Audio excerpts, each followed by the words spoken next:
مجید کی سورۃ البقرہ میں اللہ کریم نے فرمایا وَأَتِمُّ الْحَجَّ وَالْعُمْرَةَ لِلَّهِ، فرمایا اللہ کے لیے حج اور عمرہ پورا کرو، اللہ کی رضا کے لیے حج اور عمرہ یہ کام کرو، پر کرو اللہ کی رضا کے لیے، اللہ کی رضا کے لیے حج اور عمرہ کرو۔ میرے نبی کریم صلی اللہ علیہ وسلم سے ایک صحابی نے پوچھا یا رسول اللہ صلی اللہ علیہ وسلم سب سے افضل عمل کون سا ہے؟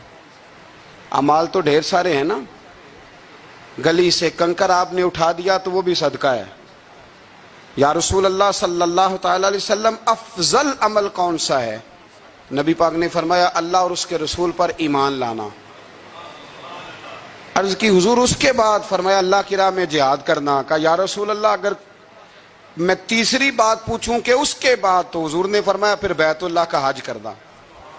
ایک ترتیب بیان کی، ایمان کے بعد افضل ترین عمل جہاد ہے، اللہ کے راستے میں جہاد کرنا، اور اس کے بعد پھر حضور نے جس عمل کو افضل ترین قرار دیا وہ حج بیت اللہ ہے، وہ اللہ کے گھر کی زیارت کرنا ہے، وہ حج کی سعادت حاصل کرنا ہے۔ حج ایک عظیم نعمت ہے، ایک عظیم نعمت۔ میرے رسول کریم علیہ السلام نے کچھ مثالیں ایسی بیان فرمائی ہیں جو اگر ہم سمجھ جائیں نا، اگر ہم سمجھ جائیں ان لفظوں کو، چونکہ ہم حدیثیں سنتے رہتے ہیں تو وہ خاص گہرائی اور گہرائی جو اس پر بات پر غور کی ہونی چاہیے وہ کئی دفعہ نہیں ہوتی، تو اس کے جو حسین مطالب ہوتے ہیں اور اس روایت کے جو خوبصورت تراجم ہوتے ہیں وہ پھر ہمارے ذہن میں نہیں آتے۔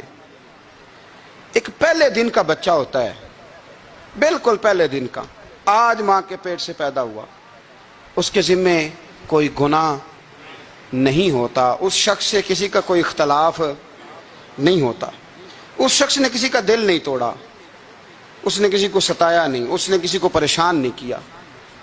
اب میرے نبی کریم علیہ السلام کا جو مثال دینے کا انداز ہے اور جو سمجھانے کا طریقہ ہے وہ طریقہ دیکھیں کتنا انوکھا ہے۔ حضور فرمانے لگے جس بندے نے حج کیا اور نہ اس نے اس میں کوئی فحش بات کی، نہ کوئی گناہ کا کام کیا، اور حج کر کے واپس آ گیا تو یوں سمجھو اس طرح ہو گیا جس طرح آج ماں کے پیٹ سے پیدا ہوا ہے۔